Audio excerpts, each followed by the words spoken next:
$WARD nigga. NAYIMED. Welcome to my channel. My name is Nayim. I am your host, and today, why did Dr. Dre sell his publishing? Well, we've known since the beginning of time, the beginning of music, the beginning of music business, there's all type of reasons that people do stuff. Especially since we have been blessed with a Michael Jackson who told us publishing is your bread and butter. Mike laid the blueprint down for how you supposed to go about music business, for how you supposed to go about music publishing in the industry that is plotting to make sure that you don't get your intellectual property and keep it. Nowadays they don't even want you to have it, let alone be able to be in a position to keep it and buy it back. Dr. Dre doesn't just own his music. He owns parts of Eminem's music, 50 Cent, Mary J. Blige, NWA, The Game, 50 Cent. You know, we can go on and on and on. We all know this. He still maintains his stake in Aftermath, which is Interscope, which is a very, very, very big part of Interscope when you think about it. And not just that, you know, parts of Kendrick Lamar. Why is he selling all of this? Little do people know, one of your smallest pieces of income is going to actually come from music itself and publishing. If you have other stuff going on, a lot of artists get into a situation where they end up, well, I wouldn't say Fetty Wap, but you see where he's at. But they end up in these situations where, you know, they had their run, they had their whatever, and their hit song is what's bringing them the money, so they're able to kind of, you know, live and maintain. Somebody I would think of that a good example would be, think of any one hit wonder you know that might own their song or whatever. Let's just say Designer. I don't know if he sold it to Kanye or not. He probably had to sell his song to Good Music. But that's how Designer or somebody would be getting money to this day. They had a hit song, like a real hit song, not a hood hit, a real hit song. There's money that's going to always be generated, especially when you have hits. You think about somebody like Dr. Dre, who's publishing, like the publishing that he owned made $10 million a year. It makes $10 million a year. If you didn't know, he's selling his publishing, or he sold his publishing for like $200 million back to Universal Music Group and Shamrock Holdings. There's a whole thing I have about Shamrock Holdings, because they're the people who basically, under Taylor Swift's nose, bought all her music up and bought all her shit. They go around buying people's music and buying people's shit. I think it's a whole, I hate the word conspiracy, but I think it's this whole plot and this whole ploy, just going from person to person, seeing a financial situation and put some money on the table. Think about it like this: $10 million a year versus here's a $200 million check. It would only take how many years for Dr. Dre? What is that, 20 years? 20 years to make $200 million just sitting there. And the thing about that is, we know that Dr. Dre is rich. We know that Dr. Dre was like the first hip hop billionaire. Rightfully so, well deserved. The thing is, that is probably the smallest part of where his money comes from. He had the Apple Beats venture. He got a whole record label he's still making money from, and he still got acts and still got stuff and still got people and still got all this other shit. A lot of times people will sell their catalog just because I can get this money right now, and people be trying to be smart, thinking, oh, you can take this money right now and you can flip it and invest it. This really might be the case for Dr. Dre, because you don't really hear about no scandals or no shit or no bullshit with Dr. Dre. You see the shit with his wife where she wants $24 million a year, or she's getting $24 million a year, or some shit like that. You know, it's been such a long time. Shit moves so fast.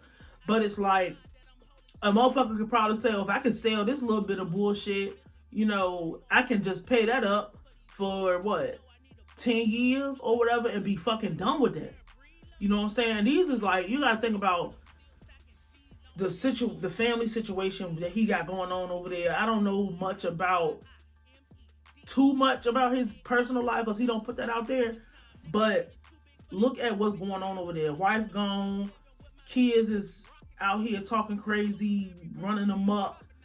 He's probably thinking, I'm gonna get rid of this one small thing and it's gonna take care of all the other shit, bro. I got all this other shit going on, and he still maintains his stake at the label that he started and he owns that is severely successful. We know that Dr. Dre is somebody who's always had something going on.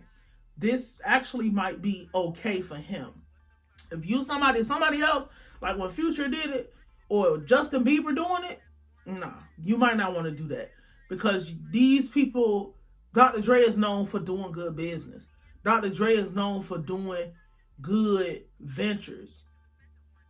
Justin Bieber's not known for that. Future's not known for that. So you might want to keep, even though these are people who have solidified a spot, you would still want to make sure you kept and you maintain something that's going to continue to generate income, and you don't have to do nothing about it, because the thing about it is people are always going to come back and people are always going to want to hear those old songs and that old music. Somebody's going to get paid.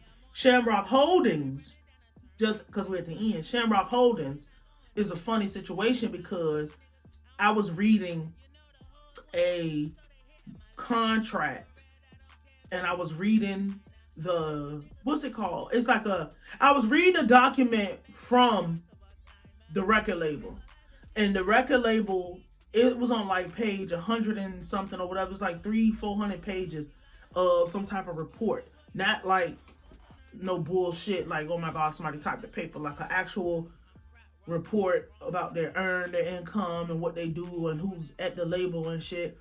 And Shamrock Holdings is not a label, it's a financial group. But in the contract for the label, the contract said they make most of their money from music publishing. So it does not benefit them. This is verbatim in the contract. It does not benefit a label for an artist or a songwriter to own publishing. It benefits a label for them to make sure that they are able to acquire the assets back, because your songs are assets, just like real estate is intellectual property.